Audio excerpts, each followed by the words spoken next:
Welcome to the Three River Valley series for Workers and Resources Soviet Republic.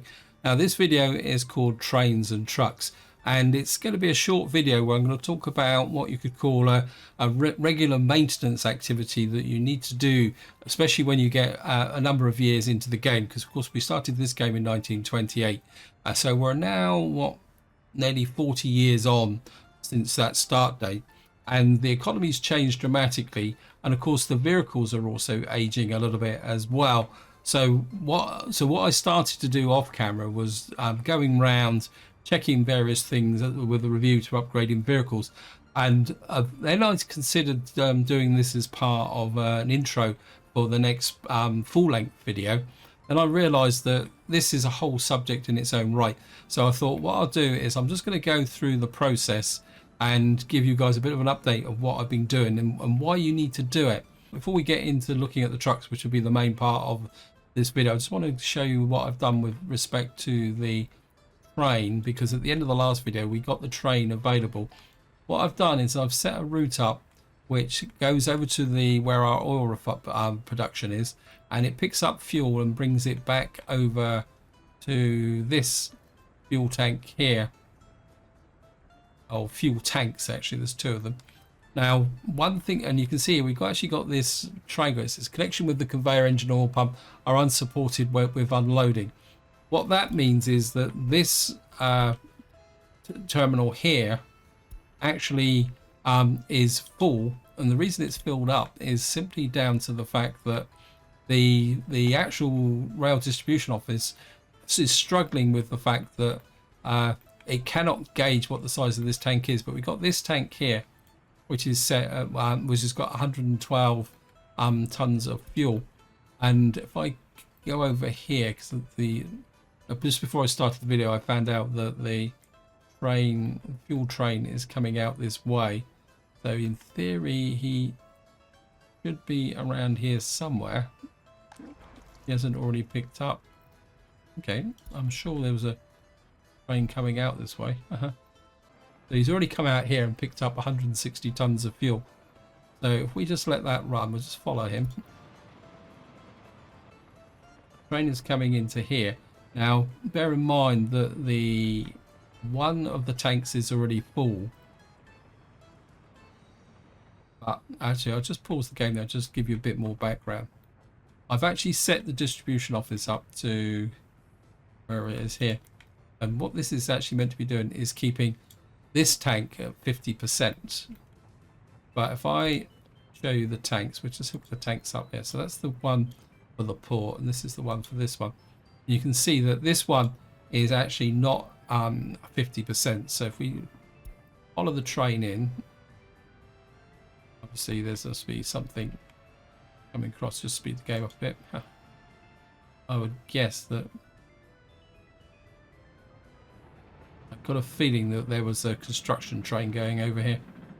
So if we follow this in, what you will see is the train will come into here. You'll see he will unload into this tank here, but of course this one's full. But once he's finished unloading, this will be over 50%. So what will happen is the train will go back to the rail distribution office and won't do another run until this drops down under 150 tons. So this is something you do need to be aware of when you're using rail distribution offices. And when you've got a tank that's separated by a pump, you always really want one tank attached directly to it, because that will then define what can be delivered. In fact, ideally, if you say you were delivering fuel and bitumen, the bitumen tank needs to be here. In fact, we could bring in bitumen to here. Just kind of trying to think where we could put a tank in. No, that's outside the scope of this video. I'll look at that later on, because if we can bring bitumen in over here, we got this here. But then again, we are also exporting bitumen. Anyway, I'm getting distracted. So since the end of the last video, what I've done is this tank is now filling up with fuel, and this is now the pickup point for all the gas stations in this area, and also up in Ironton here. And what we've actually got is this main fuel delivery is now delivering all the fuel across these two towns here. But if you've been following the series, you'll be aware up here we had a biofuel production, and what I wanted to do was shut this down, and this is part of the kind of reform. So what I've got here is this distribution office is now set up. It's got 3 tankers in here whose job it is to deliver the fuel up to here, and you can see this is now set to 40%. And what those tanker trucks are doing is hauling the fuel up to here. What you see is that we've now got fuel in here, but I've actually shut down the biofuel plant here. And that's why it's got the warning signal on it. And what I did was I actually suspended all the deliveries of crops to here, and then just let all the crops get consumed into there. And once the crops run out in there, then I actually remove the workforce from here. Go back to normal slow speed. Don't want to progress too much because this is the... And so what I've now got is a situation where if I come in here, you can see that what I've actually done here is we got the Black Country Medium Distribution Office, which really needs to be renamed. Rename you Black Country Fuel 2. Probably won't have enough words for that. Oh no, it does have enough. It's a New Hope. What that is doing is shipping up there. And what I found is when I went through these 2 distribution offices, if I've had to show you here, this one now has got absolutely nothing in it. And the reason for that is that by the time I took out the unnecessary trips down to the Black Country, I've now sorted this out so that this one distribution office here, which is called Highview Fuel, can now distribute all the fuel to this area, including the farms. So I've kind of rationalized that area there, and the extra tankers that are here were actually shipping stuff around now have nothing to do, but I've got a job for them, because what I want to do here is sort out this mess, because what I'd like to do is shut down the brick factory, because we're exporting bricks by ship and by train now. Therefore this isn't really cost effective, but I still want to keep some coal production going. I did shut down the biofuel, but what we're going to do is open this up again and put about 20 workers in here. And what I'd like to do now is let this pick up the bitumen from there, and we're just going to export the bitumen. All the bitumen that's been created here will just be exported. The reason for that is that if I come up to show you the economy and we go to prices, what you see is we get, when we sell bitumen, we get $708 rubles a ton, and the coal is only 75, and the bricks 161.62. Now there is a bit of a hidden mechanic, which means if you start to export too much, the price drops. So effectively now I just don't want this brick factory producing anything. So that is the current situation. But one thing I do need to check is over here, because I need to check this distribution office, which is just here. Why are you importing mechanical components? Interesting. You shouldn't be importing mechanical components. You need to import electrical components. Where are you taking the electronic? Highview. Now, as far as I know, this isn't being used. I may need to check that. In fact, I think I'm going to remove you. Now we got the small barn over here, which so we got to import the electronic components. We got the meat storage over here. So we're still exporting the meat, but it looks like meat production might be a bit low. So we might need to do something about that. This is the one that I'm really interested in. We don't need the powerhouse anymore. This is the reason for the exercise that I'm actually doing. Is I'm just going around and checking what I do need to do, and what I think what we'll do is we'll just add you to there. And what that means is you can pick up all the coal from there. Whoops, what happened there? I think I've just deleted it by accident, so we'll put it back in again. Put you there, remove you. And so what basically what this will do is just produce the coal which we need for the filtration plant over here. And so what I've done now is kind of rationalize this down a little bit and made it a little bit tidier. It's still not perfect. And the other thing I've also been doing, which is even more tedious, is actually looking at these. You can see we got an oil tanker here that's 30 kilometers. You actually have a spare slot. I think this guy can go now. And this is something you do need to do. I think you can move to there. What else we got here? You have 55. I mean, ideally, I would like to upgrade all these. You have 50.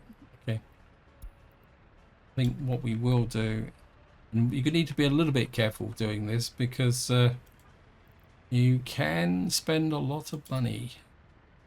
And I think what we will do is bring in an oil tanker here and go for speed and capacity.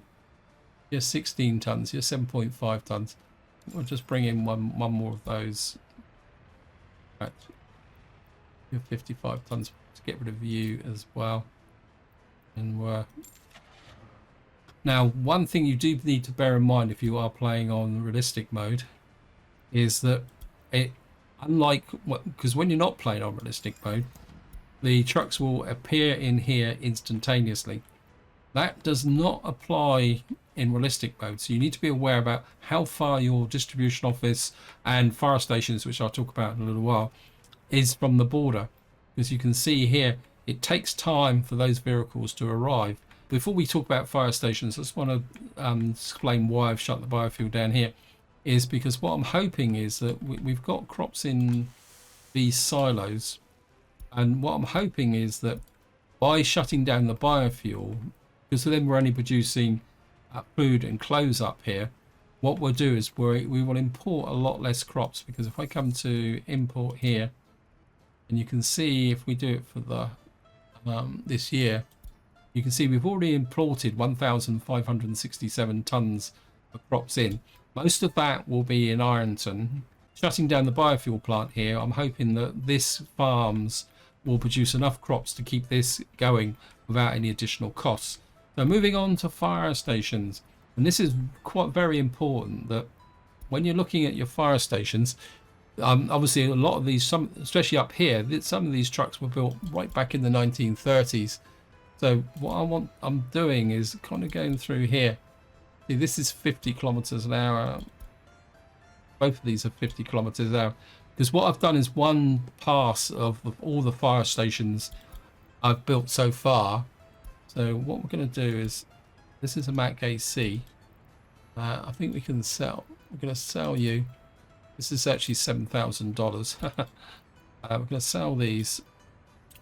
And then what we're going to do is replace these with speed. What I'm looking for is trucks that, so you got this one here, this is 80 kilometers an hour, this one's 85, but it's only got a firefighting speed of 8. So what I want to do is get a couple of those in here, and hopefully what that will do is that it will increase the speed of the trucks coming down here, and therefore there's more chance of them putting out fires in this area, especially in winter. So that's this fire station done. And this is something that you do need to do. So we're just going to come down here. I just want to check, because this is the second oldest fire station we've got. And see, that's 70 kilometers an hour. This one's 80. But this one's only 40, so this one needs to go. And we got a Tartra here, which is 60. I think we can afford to take a chance here. And what I'm going to do is just replace that. Replace this again with 2 of these. Now that fire station is going. I think that's the only fire station we got in this area. I think when we get up to here, it won't be quite so bad because this was built a lot later. So we may actually have better quality fire trucks in here. It's a 70, so that's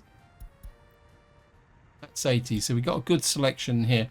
I think what I might do is get rid of you, and we'll just put in this one, so that we got a bit more speed. And of course we got this fire station up here that needs to be checked. Last chance to buy. What we got here? We got some Tatras here. These are 60s, so these aren't too bad, because this, strictly speaking, only needs to fight fires in this area, though we will be expanding in this area possibly. Electricity problem. I am getting a loading problem now in this area. So what I'm actually considering is, if I come into here, and apologies for the digression, we've got a switch here, and we've actually got substation over here,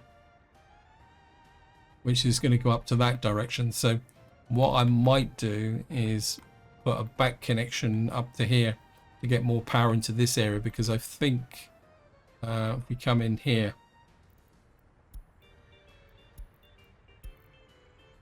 I think this is getting overloaded from time to time, although it's settled down. But I still might do an extra link up to here, simply because if we put out more iron mines up here, they will draw more power. That's the fire stations. I mean, what I'm going to do is just go up and check the north as well. Here, fire station is just here.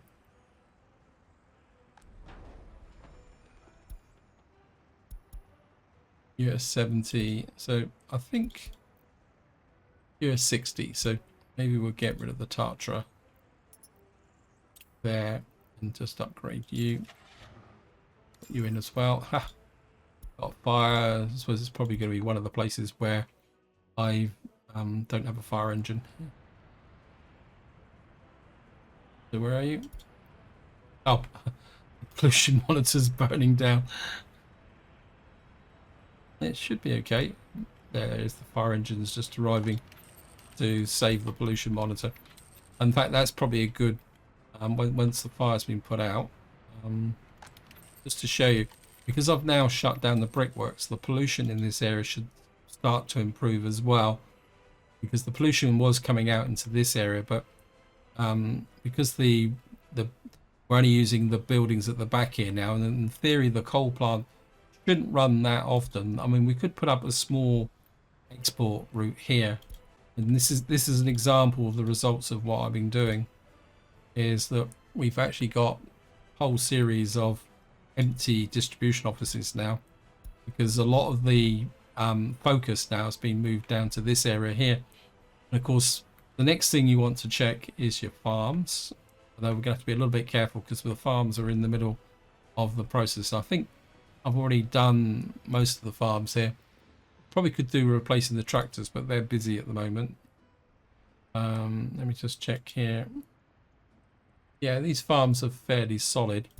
And of course, the next thing probably that we need to look at is these. Yeah, 72. These are so we got these are 50. These are Mack trucks that are got a little bit of cash. I think maybe these trucks are a little bit past their sell by date. Let me just sell one and see what we can replace them with. Have a look at the dollar trucks here, covered holes. We got these, which is 95, that carry 12 tons, which is compatible. These are $80,000 each. I think we'll buy one of those, and then maybe we'll just sell you, make some money, and I think we'll get another one in using rubles covered hole. Here's 62, but covered holes aren't quite so capacity. 62. I think maybe we'll just buy another one of these. What that should do is improve the capacity in this area. Let me just take a look at this one. We got Peterbilts in here. I think most of these are all pretty good. So how big these trucks are for the distribution offices. Very big trucks they are. Let me just see now. I mean, there's obviously a lot more work to be done, guys, because there's all sorts of offices here. Another program I'm going to need to work on is this here. This is because really and truthfully I need to start moving these road construction crews closer to the front line. So that's something else I need to kind of start thinking about. In fact, what I'll probably be doing is moving these construction offices forward, but actually taking a good look at the vehicles that are actually in here. So you've got a low hauler here, which is 42. Low boy, it's probably well past its. I probably could sell that low boy because it's probably not going to be used very much. We got. What are you doing here? What is this place?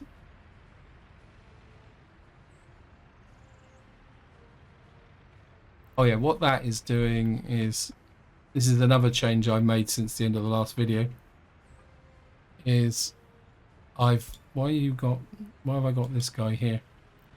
What these are doing is actually moving this down to the port. Now the reason I'm doing this is twofold. Well, I'm actually moving the stuff down to here. This guy is, I just want to check his route. I think we're going to change him to include prefabs next time round. So he can sell prefabs.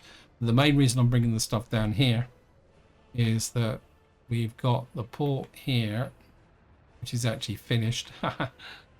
So what I can do now is start. Oh, can't do it just yet. We need to get this done. High priority. Okay. These blockages here are down simply to the fact that my construction offices are in the wrong place. I do need to start getting construction offices over here. So, or when I say construction offices, pavers and rollers, so they're closer to the front line. See, we've got lots of little unfinished jobs here. We've got the port here. Once this is finished, we can then start to bring in the bricks, the prefabs and the steel here. And what that should do is, because we're delivering and storing it here, we can start, as I say, use the local construction offices in this area. And I'm aware that I'm probably going on a little bit too long, so what we're going to do is just do a little bit more polishing up in this area. So we'll start with, I think we checked the fire stations, haven't we? New vehicle type available, thank you. Just want to check this fire station. 70 kilometers an hour. I think we got the better ones in here, so I think we're going to sell these guys, because this station's going to have a little bit of a bigger area to cover than the one in the main town. So if we some of these fire ladders, what they can do is cover in this area here.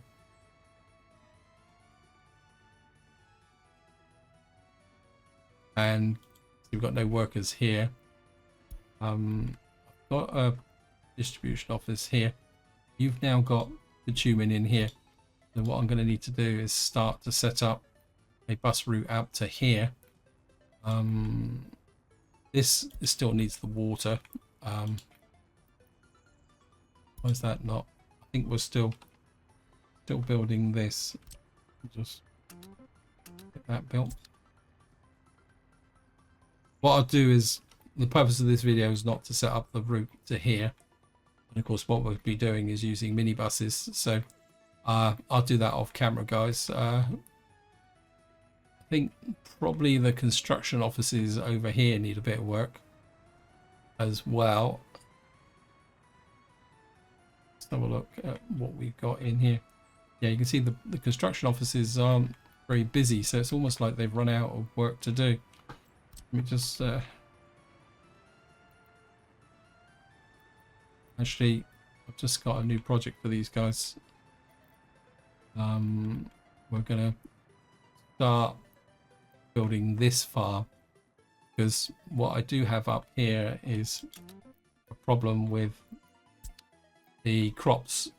If I show you here, we've only got 2,470 tons of crops in there, nothing in there now, and we've only got this here, we've only got 40 tons in there. So we got a lot of fuel in here, but what I've actually done is this suspended all exports of fuel, because as you can see, we're on the 2nd of April. That fuel's now got to last us until the crops start to come again. So I think we do really need to start getting this farm operational, so that we're going to have 2 farms feeding into this production site area here. Anyway, guys, I think this is where I'm going to leave it. I hope you enjoyed the video. I hope you found it interesting. Any tips or comments about how you upgrade your vehicles, feel free to chuck it in the comments. But until next time, whatever you do, enjoy your gaming.